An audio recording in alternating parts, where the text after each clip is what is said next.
Generate होती है, जबकि कॉन्टेक्स्ट फ्री ग्रामर से नॉन रेगुलर लैंग्वेज भी जनरेट हो जाती है। सारी की सारी नहीं, कुछ नॉन रेगुलर लैंग्वेजेस भी जनरेट हो जाती हैं। वैसे अगर आपसे पूछ लिया जाए कि रेगुलर लैंग्वेज और नॉन रेगुलर लैंग्वेज में फ़र्क क्या है, तो ऐसी लैंग्वेज जिसका आप रेगुलर एक्सप्रेशन लिख सकें या जिसका फाइनाइट ऑटोमेटा बन सके, एफए बन सके, तो उसे हम रेगुलर लैंग्वेज कहते हैं। और जिसकी आप रेगुलर एक्सप्रेशन ना लिख सकें और या जिसका एफए ना बना सकें, उसे नॉन रेगुलर लैंग्वेज कहते हैं। तो कॉन्टेक्स्ट फ्री ग्रामर से जो है वो रेगुलर लैंग्वेजेस की तो सबकी कॉन्टेक्स्ट फ्री ग्रामर बनाई जा सकती है, लेकिन जो नॉन रेगुलर लैंग्वेजेस हैं उसमें से कुछ जो हैं वो उनकी कॉन्टेक्स्ट फ्री ग्रामर बन जाती है, कुछ की नहीं बनती। तो कॉन्टेक्स्ट फ्री ग्रामर में हमने कहा था एक तो टर्मिनल्स होते हैं। टर्मिनल्स वो होंगे जिनको हम रिप्लेस नहीं कर सकेंगे, और ये स्मॉल लेटर के साथ जो है वो रिप्रेजेंट होते हैं। इसके अलावा नॉन टर्मिनल्स होते हैं। नॉन टर्मिनल्स वो होंगे जिनको हम रिप्लेस करेंगे किसी ना किसी के साथ, और ये कैपिटल लेटर से रिप्रेजेंट करेंगे। और इसके अलावा कुछ रूल्स होते हैं जिन्हें हम कहते हैं प्रोडक्शन रूल्स। ये रूल्स हमें बताएंगे कि किसको किसके साथ रिप्लेस आप कर सकते हैं, किसको नहीं कर सकते। ये तीन चीजें जो हैं कॉन्टेक्स्ट फ्री ग्रामर में सबसे इंपॉर्टेंट होती हैं। जैसे कि एक कॉन्टेक्स्ट फ्री ग्रामर मैंने आपको बताई थी, जैसे हम ये लिख लेते हैं कि A is to A S, या S is to B S, S is to A, S is to B, S is to null. अब इसमें ये जो एस है ये नॉन टर्मिनल है, जबकि जो ए बी हैं जो छोटों में मैंने लिखे हैं ये टर्मिनल्स हैं। तो स्टार्ट हम हमेशा एस से किया करेंगे, ये नहीं कि जरूरी हर दफा इधर एस ही आएगा, इस तरफ कुछ और भी आ सकता है, लेकिन पहला रूल जो है उसमें लेफ्ट साइड पर हमेशा एस होगा। तो एक मैंने ये भी बात बताई थी कि लेफ्ट साइड पर हमेशा जो है वो नॉन टर्मिनल आएंगे, लेफ्ट साइड पर, जबकि राइट साइड पर टर्मिनल भी आ सकते हैं और नॉन टर्मिनल भी आ सकते हैं। लेफ्ट साइड पर हमेशा नॉन टर्मिनल ही होंगे। और पहला जो रूल है उसका नॉन टर्मिनल एस होगा, एस फॉर स्टार्ट। अब इसका मतलब ये है कि एस को हम ए एस से भी बदल सकते हैं, एस को हम बी एस से भी बदल सकते हैं, एस को ए से भी बदल सकते हैं। तो इसके थ्रू आप देखें आप कौन कौन से लेटर्स जनरेट कर सकते हैं। तो तीन लेटर तो आपको तीन निचले रूल्स में नजर आ रहे हैं कि इससे एक तो ए जनरेट हो सकता है, बी जनरेट हो सकता है, नल जनरेट हो सकता है। तो हमें इस लैंग्वेज को डिफाइन करने के लिए कि ये किस लैंग्वेज का वो है कॉन्टेक्स्ट फ्री ग्रामर, इसके वर्ड्स को आइडेंटिफाई करना पड़ेगा ना। तो ए भी जनरेट हो रहा है, नल भी जनरेट हो रहा है, ए बी और बी बी चेक करते हैं डबल ए जनरेट होता है। तो अगर मैं एस को रिप्लेस कर दूं ए एस के साथ, और इस एस को मैं फिर से रिप्लेस कर दूं ए के साथ, तो ये डबल ए जनरेट हो जाएगा। चेक करते हैं ए बी जनरेट होता है। एस को अगर मैं रिप्लेस करूं ए एस के साथ और इस एस को मैं रिप्लेस कर दूं बी के साथ, ये ए वैसे आ जाएगा, तो ए बी भी बनता है। डबल बी करना हो तो एस को बी एस से रिप्लेस करते हैं और इस एस को बी से रिप्लेस करते हैं, तो डबल बी बी। तो इसका मतलब वो सारे बनते जा रहे हैं, A B B B, B A B B and so on. तो ये किस लैंग्वेज की रेगुलर एक्सप्रेशन बन जाएगी, ये इसकी बन जाएगी, ए प्लस बी होल स्टार। ये सनान समझ आई है? जी सर, क्लियर है, ठीक है सर। इसमें जाते हुए मैंने उस दिन भी एक बात आपको बताई थी कि पेपर में या तो आपको एक ये दी जाती है ग्रामर और कहा जाता है इसकी एफ ए या रेगुलर एक्सप्रेशन बनाए, या फिर उल्टा होता है कि रेगुलर एक्सप्रेशन दी होती है और कहा जाता है इसकी कॉन्टेक्स्ट फ्री ग्रामर लिखें। तो जिस चीज को आप रेगुलर एक्सप्रेशन में स्टार से रिप्रेजेंट करते हैं, एफए में जिस चीज को आप लूप से रिप्रेजेंट करते हैं, कॉन्टेक्स्ट फ्री ग्रामर में उस चीज को इस तरह से रिप्रेजेंट करते हैं, यानी S is to A S, S is to B S. अब ये जो दो रूल हैं ये ए और बी के सारे कम्बिनेशन जनरेट कर देंगे। तो जब भी ए स्टार आपको मिले तो आपने इस तरह का रूल जरूर डालना है, जब भी आपको बी स्टार मिले आपने इस तरह का रूल जरूर डालना है, और अगर दोनों का स्टार है, ए प्लस बी स्टार है, तो इस तरह के दो रूल आपको अंदर जरूर मिलेंगे। और साथ में एक नल वाला रूल आ जाएगा, क्योंकि स्टार से नल भी जनरेट होता है।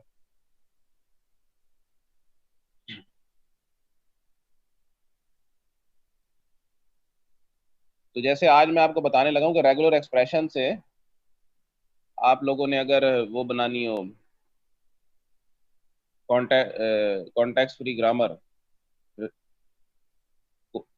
तो आपको एक रेगुलर एक्सप्रेशन दी गई है और उसका आपको कहा गया है कॉन्टेक्स्ट फ्री ग्रामर में कन्वर्ट करें, तो फिर कैसे करेंगे? तो मिसाल के तौर पर रेगुलर एक्सप्रेशन है ए प्लस बी, एक रेगुलर एक्सप्रेशन है ए प्लस बी। इससे कौन कौन से वर्ड जनरेट होंगे इस रेगुलर एक्सप्रेशन से?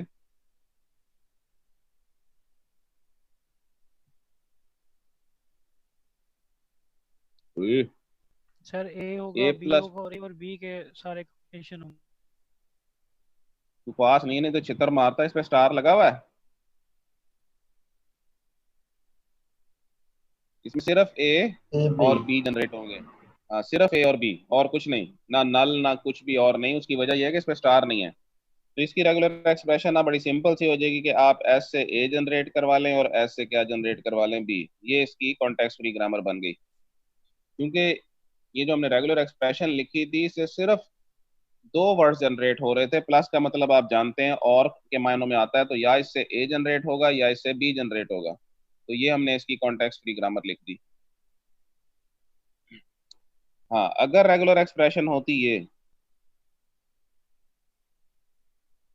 अब इसमें नल भी आ रहा है, इसमें ए भी आ रहा है, इसमें बी भी आ रहा है, और इसमें ए और बी के सारे कॉम्बिनेशन आ रहे हैं, तो वो मैं अभी थोड़ी देर पहले आपको बता के आया हूँ कि आप इसमें A S is to A S लिख देंगे, S is to B S लिख देंगे, एस इज टू ए या बी।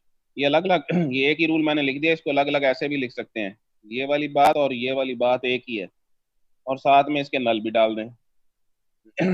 5 रूल बनाने के बजाय मैंने 3 रूल बना दिए, एंड में मैंने ए बी और नल को इकट्ठा कर दिया। तो ये इस रेगुलर एक्सप्रेशन की कॉन्टेक्स्ट फ्री ग्रामर बन गई। तो जब भी आपको किसी चीज के ऊपर स्टार मिल जाएगा, तो आपने ये 3 रूल जो हैं, S is to A S, S is to B S और नल, ये जरूर शामिल कर देना है जब ए और बी दोनों पे स्टार आपको नजर आएगा।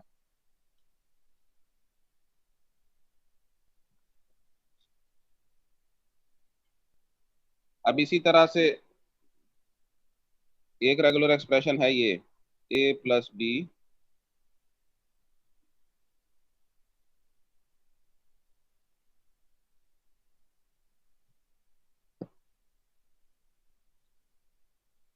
इससे कौन कौन से वर्ड जनरेट होते हैं?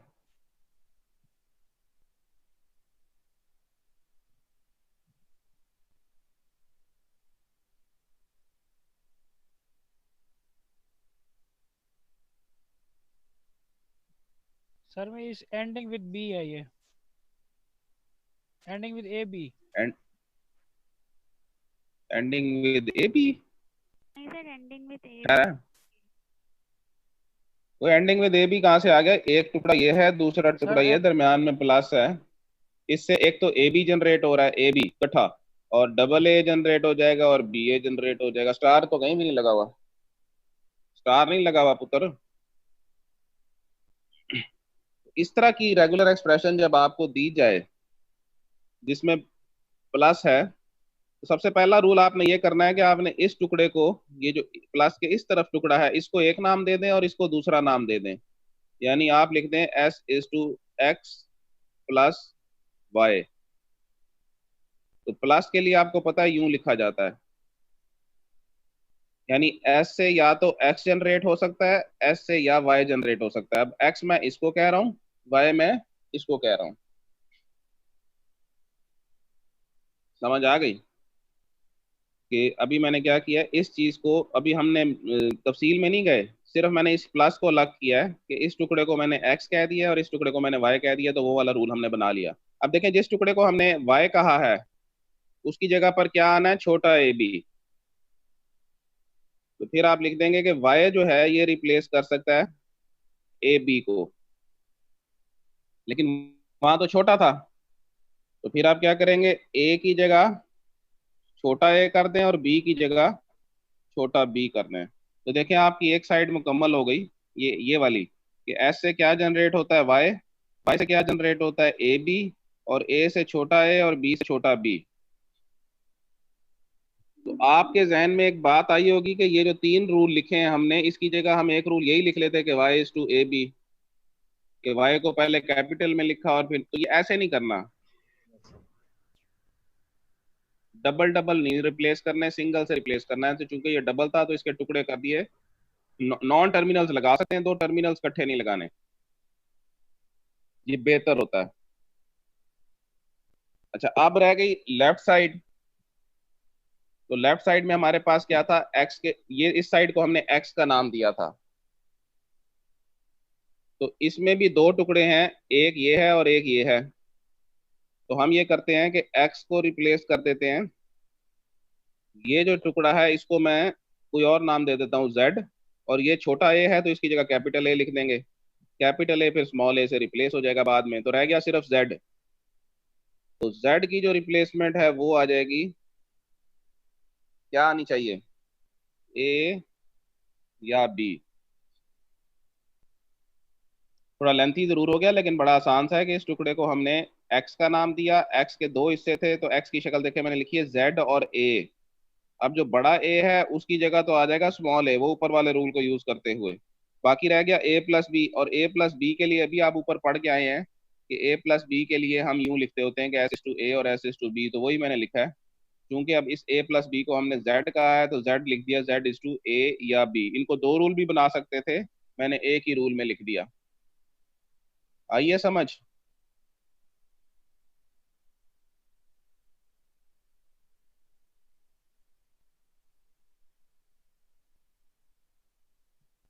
जी सर ठीक है। सर आप पढ़ाते यहाँ जाएं, किसी ने, समझने की कोशिश कर रहे हैं। नहीं अगर कोई सवाल आ रहा है तो वो आप भी साथ साथ पूछते जाएं।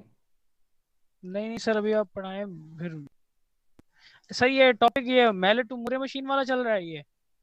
ओ तेरी खैर मोरे, ये अब हम वो खत्म हो गया, हम तो आगे चले गए हैं। ये कॉन्टेक्स्ट फ्री ग्रामर है टॉपिक का नाम। Context free grammar. जी, जिस तरह ठीक रेगुलर है सर ये ग्रामर होती है सर इसी ये तरह फाइनल का सिलेबस कॉन्टेक्स्ट है। Free grammar. जी जी, फाइनल का सिलेबस है। पिछला लेक्चर नहीं लिया था, उसमें बताया था मैंने ये सारी बातें।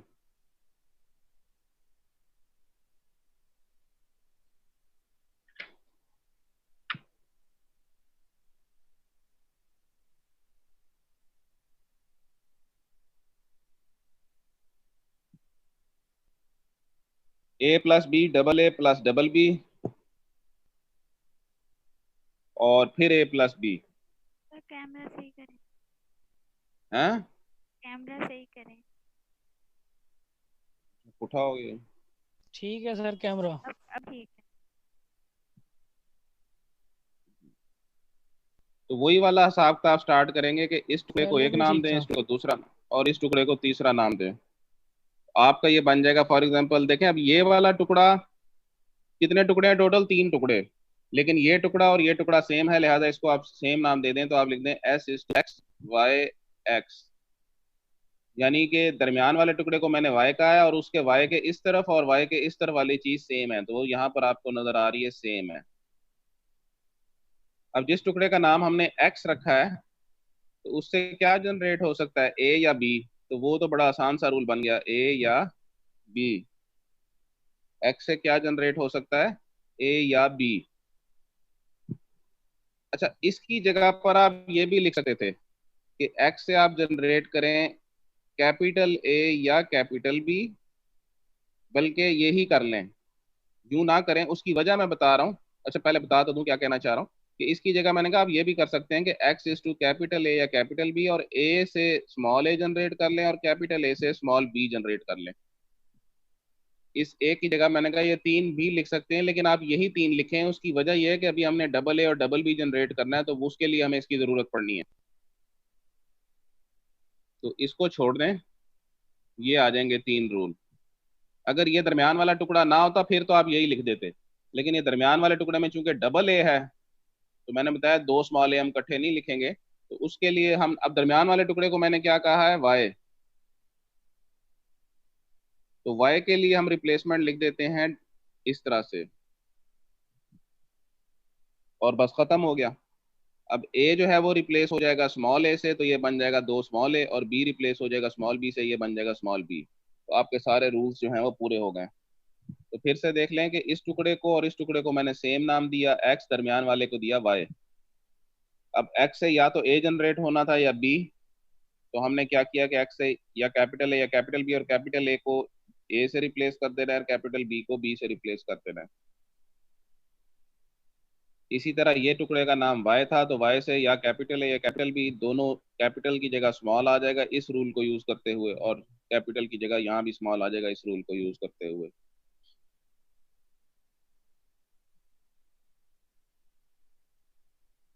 बाद दफा आप कोई ऐसा रूल लिख देते हैं और उसका सर एंडिंग इस पूरी पॉइंट नहीं कहानी में लिखते। हम बड़े ए को छोटे ए को बड़े से रिप्लेस कर रहे हैं, तो इसकी क्या जरूरत महसूस हो रही है जो हम इसको चेंज कर रहे हैं? देखें, जो बड़ा ए होता है ना, ये होता है non terminal. Non terminal no. का मतलब ये है कि उसको आप अभी बदल सकते हैं, किसी और से रिप्लेस कर सकते हैं, मतलब पिक्चर अभी सही। बाकी है।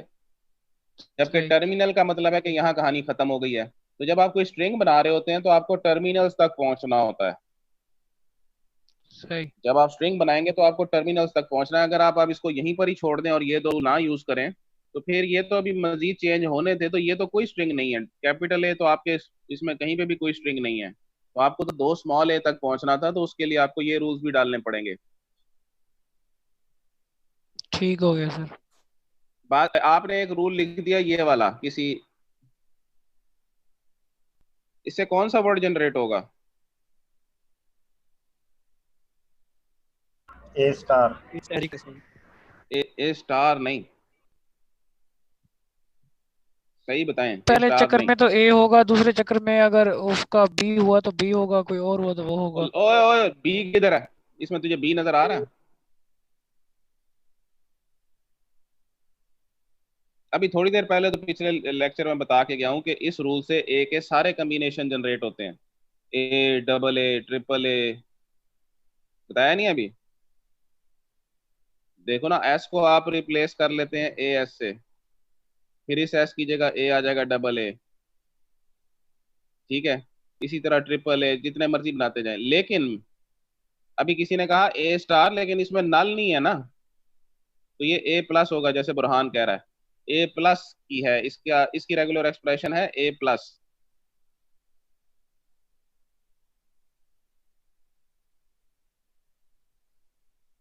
लेकिन इसमें एक और मसला है।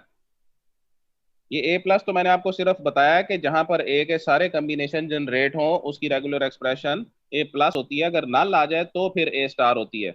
ये हमने बड़ा शुरू में पढ़ा था कि प्लस और स्टार में क्या फर्क है। ए प्लस में जो है वो नल नहीं होता, ए स्टार में नल होता है।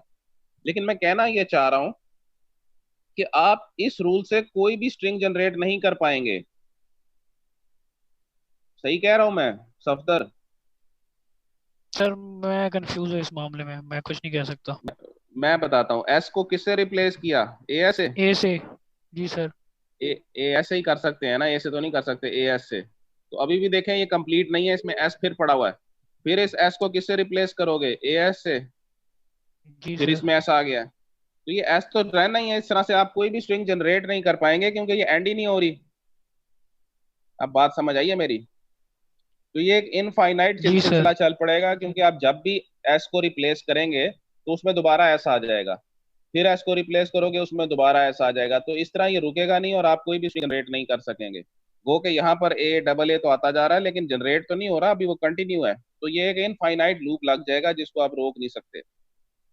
तो इसीलिए हम इसमें इसके साथ जो है नल दे देते हैं इसको रोकने के लिए, कि जहां पर भी हमने रोकना हो, मिसाल के तौर पर डबल ए के बाद रोकना है तो इस एस को किससे रिप्लेस कर दो? नल साल से। से। तो ये छोटी छोटी बातें आपको पता होनी चाहिए कि S is to A S जो है ये सिर्फ एक इनफाइनाइट लूप है, तो नल डालने से आप उसकी ब्रेक लगाएंगे।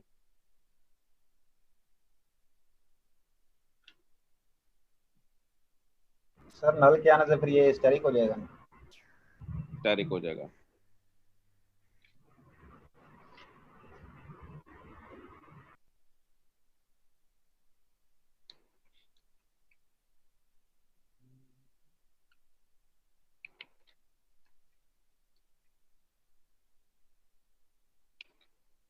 बस सर जी, बस इतना काफी है आज के लिए।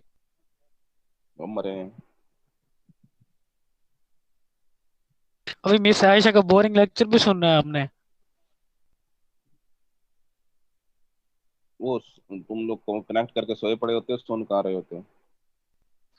सर सोया भी नहीं जाता। जवाब ना दें तो वो बोल पड़ती हैं, और अगर जवाब दें तो सोया नहीं जाता। तो इधर तो कोई जवाब देता नहीं मेरे लेक्चर में। मैं हाजिर नहीं बैठा। हाँ, 2 मिनट बाद एक गंदी बात कर दिया करो ताकि तुम लोग जागते रहो। वो ऐसे मूड वाली नहीं है। नहीं, मैं अपनी बात कर रहा हूँ, वो ऐसे मूड वाली नहीं है, आपके मुझे भी लेक्चर पता। में होते हुए ये करने की जरूरत ही नहीं है, खुद ब खुद होता रहता है। तो बगैर था। जी उस्ताद जी। अच्छा जी, तो ये अभी टॉपिक के बाद आपको एक ऑब्जेक्टिव टाइप बात के आप लोगों को पता होना चाहिए, डेरिवेशन ट्री किसे कहते हैं।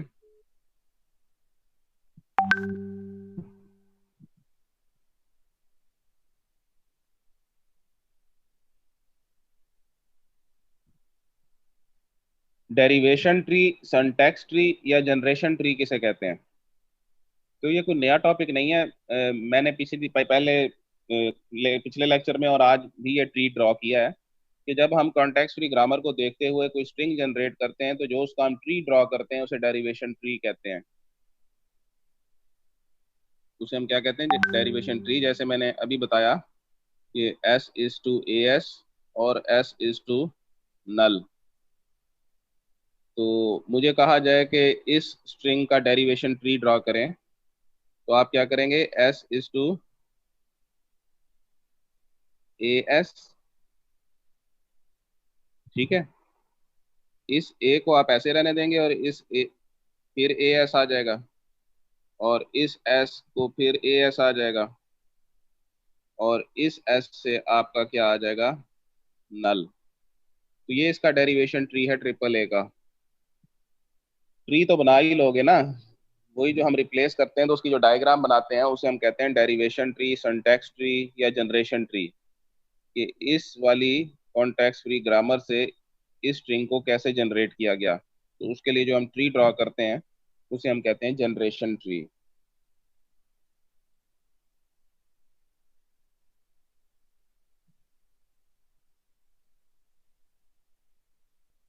कोई एक जना ओके कह दिया करे ताकि मैं आगे चल पड़ा करूं। जी सर, जी सर, ओके जी sir. Sir. Okay sir, okay. Okay. अच्छा, ऐसे भी होता है कि बाज दफा किसी एक ग्रामर से किसी एक वर्ड के एक से ज्यादा ट्री ड्रॉ हो जाते हैं। एक ग्रामर से किसी एक वर्ड के लिए दो डिफरेंट ट्री ड्रॉ हो जाते हैं, या एक से ज्यादा, दो ना कहें, एक से ज्यादा। तो ऐसी ग्रामर को हम एम्बिगुअस ग्रामर कहते हैं। एम्बिगुअस का लफ्ज पहले कभी सुना है? जी सर, सुना है। क्या मतलब होता है मिस इसका? आयशा के लेक्चर में बहुत सुनते हैं। अच्छा, मतलब बताओ फिर इसका। तो कुछ बात एम्बिगुअस होता है जू मानी, जिसके शक में एक से पड़ ज्यादा जाना। मीनिंग में। नहीं, वह नहीं, शक में पड़ जाना। एम्बिगुटी की वजह से शक में पड़ते होगे, लेकिन एम्बिगुअस मतलब का ये मतलब कि होता है जू मानी। जैसे मेरी अक्सर बातें चलो जो एक दो दो मतलब, तीन तीन मतलब वाली होती हैं, तो शक में पड़ जाता है जब मैं दो दो बातें करता हूँ। यस सर, मैं ऐसी देखता हूँ ये बात, किस लैंग्वेज में।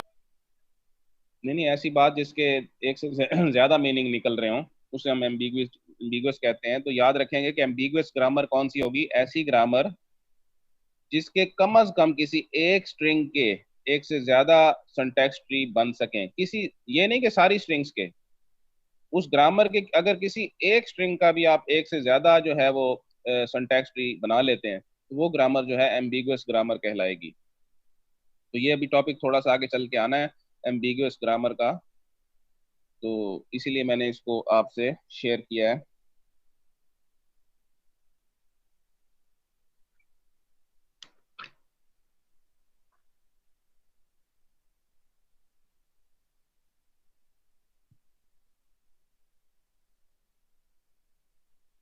वो जो आपका एक क्लास फेलो है, अयाज, सीआर, अयाज ठीक यार बैठ। Yes sir. हाँ, उसने राब्ता किया आप लोगों से? यस सर किया था, कहता था एक सब मेरी सिफारिश करें। फिर किया आप लोगों ने? उसको बताया कि कर दिया। उसको बताया कि कर दिया है।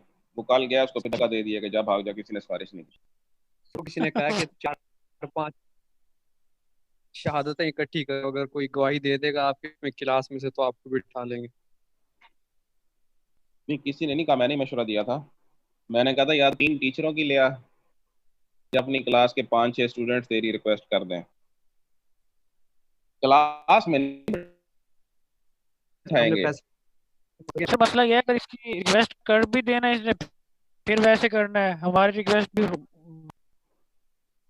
मेरे पास आया था कुछ दिन पहले, आने से मुराद कॉल की थी। तो मैंने कहा यार तू बाकी क्लास के लिए कौन सी एग्जाम्पल सेट कर रहा है कि जब मुंह उठा के आए और आ गए। मैंने कहा इस दफा तो नहीं अब। तो वो हफ्ते से रुल तो रहा है। आप में से भी किसी ने कॉल नहीं की? सर मुझे उसने कहा था, मैंने उसको खुश करने के लिए कहा कि मैंने फोन कर दिया। आपने नहीं, कई लोगों ने ऐसे कहा है तो खुश करने के लिए। कॉल किसी ने भी नहीं की। अब जाहिर है कॉल करेंगे सर ने, अगर चलो मान भी ली हमारी बात, रिक्वेस्ट हमारी मान भी ली, 2-4 दिन बाद इसने वैसे करना है, दोबारा हम रिक्वेस्ट करने जोगे भी नहीं रहेंगे। अगर कभी हमारा अपना मसला आता है तब भी सर ने ये बात करनी कि लास्ट टाइम आपने जिसकी रिक्वेस्ट की थी उस बंदे ने भी वो जो है ना वो किया है, मतलब बात को नहीं, पूरा फॉलो नहीं। आप लोग ऐसे करो कि रिक्वेस्ट कर लो सर से, ठीक हो गया सर, कर देंगे। लेकिन उसका तो मैं बताता हूँ तो तुम लोग नहीं फंसोगे। उसकी वजह ये है कि आप ये कह रहे हैं कि रिक्वेस्ट कर लें और ये कुछ अरसे बाद फिर ऐसे करे कैसे?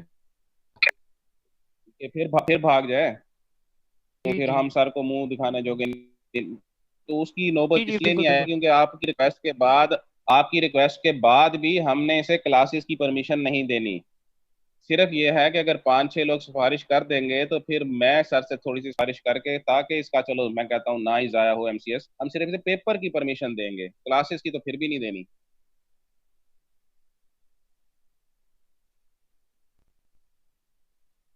ठीक ठीक।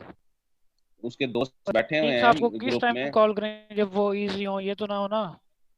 अतीक साहब इस टाइम इजी होते हैं, आप दिन में जब मर्जी कॉल कर लें। तो मैं कहता हूँ चलो मुंह ठीक उठा हो के आ तो गया एमसीएस, उसका ना जाया हो जाए।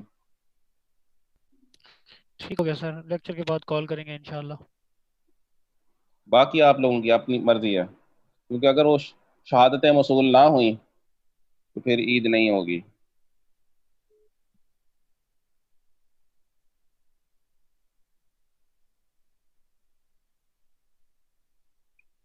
नेक्स्ट एक टॉपिक है छोटा सा, टोटल ट्री।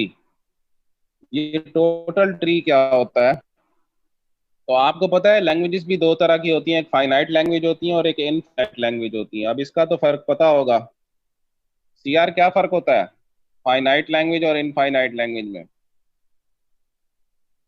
सर कभी जीआर से भी पूछ। उसका माइक खराब है इसलिए सीआर से पूछ रहा हूँ। सीआर की नीयत खराब है। सीआर बैठे हो या भाज गए हैं? बैठा तो है ओए, लेकिन यहाँ नहीं, किसी और के पास। इनका भी माइक खराब है। अच्छा सच, और किसका? शुएब, सर ये तुम्हारा माइक दोनों सही है? माइक खराब करके आपस में शुएब और सीआर, कोई आधी क्लास के तुम लोगों के माइक खराब है, ये क्या वजह है? माइक सही क्यों नहीं कराते? एक हैंड फ्री ले लो। ठीक है सर।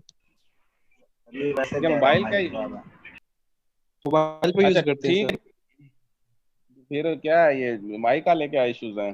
इस तरह तो क्वेश्चनिंग भी मुश्किल हो जाती है। अच्छा, फाइनाइट लैंग्वेज वो होती है कि जिससे जो स्ट्रिंग्स जनरेट हो उनकी तादाद फाइनाइट हो। मतलब एक लैंग्वेज आपने लिखी और उससे सिर्फ 4 स्ट्रिंग्स, जैसे ये मैंने एक रेगुलर एक्सप्रेशन लिख रहा हूँ, अब इससे सिर्फ 2 स्ट्रिंग्स जनरेट होंगी, ए और बी, इसके अलावा कुछ जनरेट नहीं हो सकता। This is finite language. लेकिन जो इनफाइनाइट लैंग्वेज होती है उससे जितनी मर्जी स्ट्रिंग्स जनरेट करते जाएं, उसकी कोई लिमिट नहीं है। ए प्लस बी स्टार, तो नॉर्मली जो इनफाइनाइट लैंग्वेज होती है उनकी रेगुलर एक्सप्रेशन में स्टार होता है। उनके एफए में कहीं ना कहीं लूप होता है। तो टोटल ट्री जो है वो इनफाइनाइट लैंग्वेज का नहीं बनाया जा सकता। वो जब मैं आपको टोटल ट्री की डेफिनेशन बताऊंगा तो उससे आपको बात समझ आ जाएगी कि टोटल ट्री सिर्फ फाइनाइट लैंग्वेज का बनाया जा सकता है। क्यों? टोटल ट्री होता क्या है? ट्री मैंने अभी आपको पिछले लेक्चर में दिखाया कि ट्री क्या था। तो एक ऐसा ट्री जिसके लीव्स जो हैं वो सारे के सारे उस ग्रामर की सारी स्ट्रिंग्स हों, यानी उस ग्रामर से जितनी भी स्ट्रिंग्स बन सकती हैं वो आपको उस ट्री के लीव्स में नजर आएंगी। अगर एक ग्रामर है और उससे टोटल 6 स्ट्रिंग्स बन सकती हैं, तो एक ऐसा ट्री जिसके लीव्स में आपको ये 6 की 6 जो हैं ये स्ट्रिंग्स नजर आ रही होंगी, उस ट्री को उस ग्रामर का टोटल ट्री कहेंगे। अब चूंकि इनफाइनाइट लैंग्वेज की तो स्ट्रिंग्स ही इनफाइनाइट होती हैं, तो उसका आप टोटल ट्री नहीं बना सकेंगे। तो हम एक एग्जांपल देख लेते हैं, जैसे कि S is to double A या बी एक्स या ए डबल एक्स और X is to A B या बी। ये मैंने एक कॉन्टेक्स्ट फ्री ग्रामर लिखी है कि S is to double A या बी एक्स या ए डबल एक्स और एक्स इज ए बी या बी। अब इसका अगर आपको कहा गया कि टोटल ट्री ड्रॉ करें,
पढ़ाना शुरू जी जी करने लगा। इस अफ्तर की आवाज को क्या हो गया? आहिस्ता क्यों हो गई इतनी आवाज?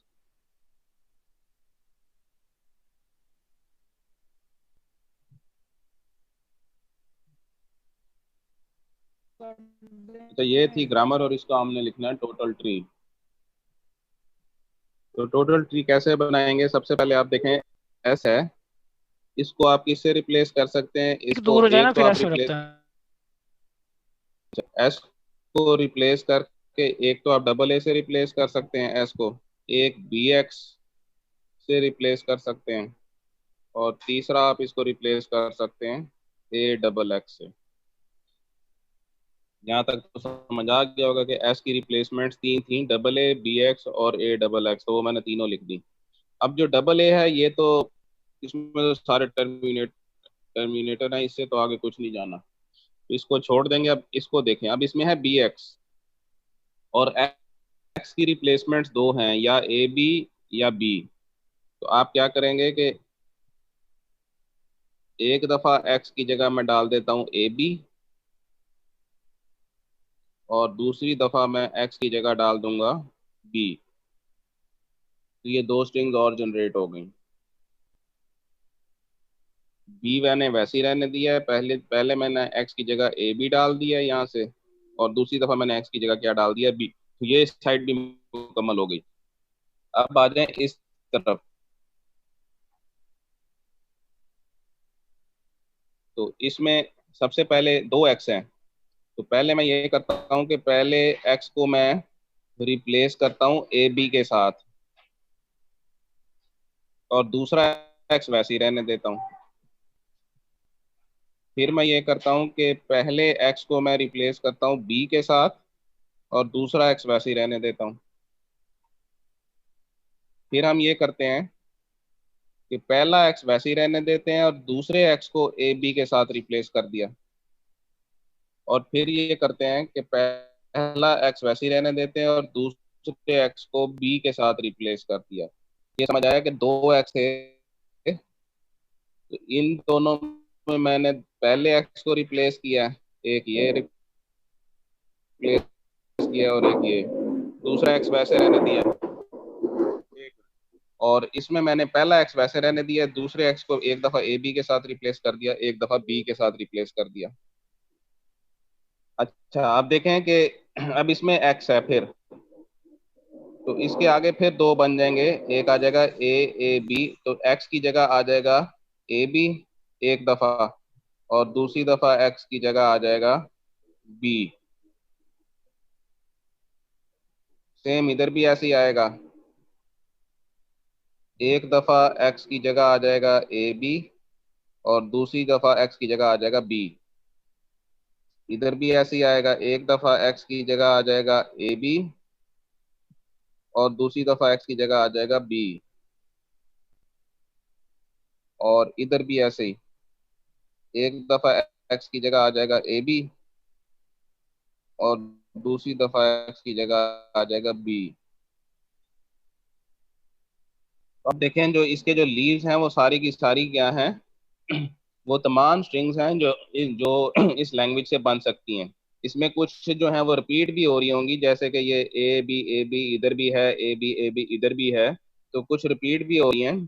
डबल ए डबल बी इधर भी है, डबल ए डबल बी इधर भी है। तो वो रिपीट होने की वजह ये है कि मैंने आपको पहले बताया कि किसी ग्रामर से किसी एक स्ट्रिंग के लिए एक से ज्यादा जो है वो सिंटैक्स चुन सकते हैं। तो ये उस वजह से कुछ स्ट्रिंग्स के लिए कुछ स्ट्रिंग्स जो है वो डबल डबल जनरेट हो रही हैं। लेकिन बहरहाल आप इस ट्री के अगर लीव्स देखें तो वो सारे के सारे टर्मिनल्स हैं, मतलब वो सारी की सारी स्ट्रिंग्स हैं, और ये वो सारी स्ट्रिंग्स हैं जो इस लैंग्वेज से जनरेट हो सकती हैं। अब ये जो नीचे लीव्स में आपको जितनी भी स्ट्रिंग्स नजर आ रही हैं, ये है, ये है, ये है, ये हो गया, ये है, इधर है, ये जितनी भी स्ट्रिंग्स हैं, इनके अलावा कोई भी स्ट्रिंग इस लैंग्वेज से इस ग्रामर से जनरेट नहीं होगी। तो इसको बोलते हैं टोटल ट्री। आसान और मुश्किल नहीं था, जस्ट रिप्लेसमेंट करते बारी बारी सारी सारी। टोटल ट्री ये दिया हुआ है, क्या सर? Total language tree. ये पेज नंबर बनता है, अल्लाह भला करे, 96। इस पे आप लोगों ने इसको देख लेना है, टोटल ट्री। तो वो अब आपको मेरी बात समझ आ गई होगी कि जो इनफाइनाइट लैंग्वेज है उसका टोटल ट्री आप कैसे ड्रा करेंगे। तो उसका तो ड्रा नहीं होगा क्योंकि वो तो चलती चली जाएगी, तो उसका टोटल ट्री आप नहीं ड्रा कर सकते। हो जैसे नहीं कि हो यहाँ गई पर नहीं। भी ये है, ये वही है जो मैंने बताया था कि अब S is to X B है, इसकी वो नहीं लिखी हुई, ये लिखी हुई है, एस इज टू एक्स है या बी है, और एक्स इज टू फिर ए एक्स है। तो अब इसमें एक साइड तो बी जनरेट हो जाएगा, लेकिन जो एक्स वाली वाली साइड है, एक्स की रिप्लेसमेंट में बार बार एक्स ही आई जा रहा है, तो वो कंटिन्यू रहेगा और वो फिर कभी खत्म नहीं होगा, इसलिए इनफाइनाइट है। एक साइड तो इसकी हो जाएगी, लेकिन दूसरी साइड जो है वो इनफाइनाइट रहेगी।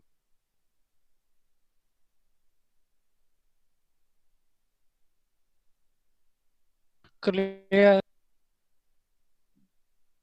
वो भी दिखा दूं, आगे नहीं पढ़ा रहा, सिर्फ बता रहा हूँ कि एम्बिगुअस ग्रामर जो है ये लिखा हुआ है which generate more than one tree. अब ये देखें, ये जो ट्रिपल बी है ये ग्रामर लिखी हुई है और इससे हमने जनरेट किया है ट्रिपल बी को, तो दो डिफरेंट तरीकों से जनरेट किया है। पहली दफा इसको रिप्लेस किया बी एस बी से, जबकि इधर पहली दफा इसको रिप्लेस किया वाई से, और फिर वाई को रिप्लेस किया बी एक्स बी से। तो यहाँ पे भी फाइनल आउटपुट ट्रिपल बी आ रही है और यहाँ पर भी फाइनल आउटपुट ट्रिपल बी आ रही है, तो इसका मतलब ये लैंग्वेज एम्बिगुअस ग्रामर कहलाएगी। एम्बिगुअस ग्रामर जो है उसमें सारी स्ट्रिंग्स जो हैं, जरूरी सारी स्ट्रिंग्स के ही जो सिंटैक्स ट्री है वो एक से ज्यादा बने, किसी एक स्ट्रिंग का भी अगर आप बना लेते हैं सिंटैक्स ट्री एक से ज्यादा, तो फिर वो एम्बिगुअस ग्रामर कहलाएगी। वो बैठा है, अनवार बैठा है।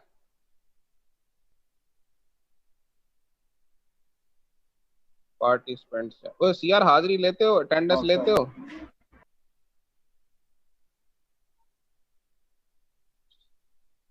जी आर अटेंडेंस लेती हैं? जी सर, मैं अटेंडेंस लगाती हूँ सर, शीट बनाई हुई है अच्छा, मैंने। वो जिस तरह लेता है ना फर्स्ट सेमेस्टर का सीआर अटेंडेंस, फोर्थ और थर्ड वैसे काम नहीं करते। वो हर लेक्चर के बाद मुझे रिपोर्ट भेजता है और एक्सेल की फाइल बनाई होती है बड़ी खूबसूरत सी, जैसे मैंने आप लोगों को एक एक दफा सर बनाई सेंड है की एक थी आपने मुझे। तो। वो मुझे हफ्ते बाद तो उसके दर्शन करा दिया करें, ताकि मुझे पता लगे कि कौन सा बच्चे को भगाना है। उसको मैं फिर सारे टीचर से कहूंगा कि इसको ब्लॉक करें।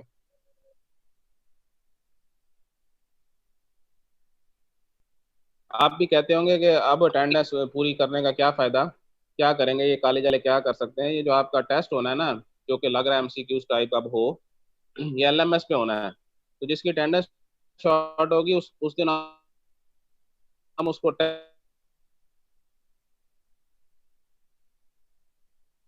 देंगे ना। रूल्स आपने पढ़े हैं ना, वो जो यूनिवर्सिटी के लिए आए हैं, चंद्रमुखी। सर हमारे लिए भी वही है।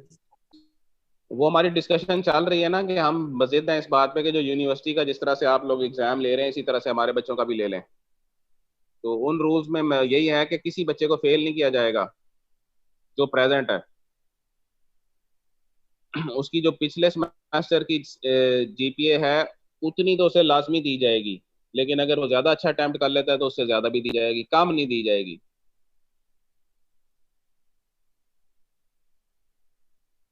ये असल में स्टूडेंट्स के साथ बैठ के ये रूल्स बनाए गए हैं ना, इसीलिए स्टूडेंट्स ने अपना फायदा देखते हुए ये वाला रूल डलवाया है कि फेल नहीं करना किसी को।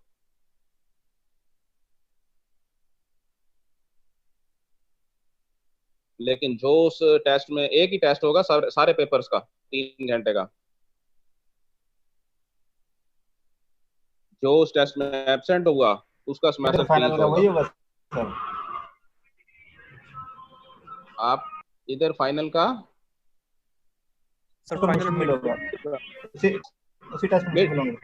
नहीं वहां पे मिड नहीं हो रहा ना, ना मिड हो रहा है ना सेशनल, टोटल वो ले रहे हैं 100 मार्क्स का पेपर। वो फिर 100 मार्क्स का पेपर लेके उसकी वेटेज करेंगे कि 50% वेटेज लेनी है, 70 लेनी है, और बाकी जो है वो सेशनल डाल के कुछ इस तरह से करेंगे। और वो जो 100 MCQs देने हैं उसमें से भी वो 50 जो है वो स्टूडेंट्स के साथ टेस्ट की सूरत में या क्विज़ की सूरत में शेयर किए जाएंगे।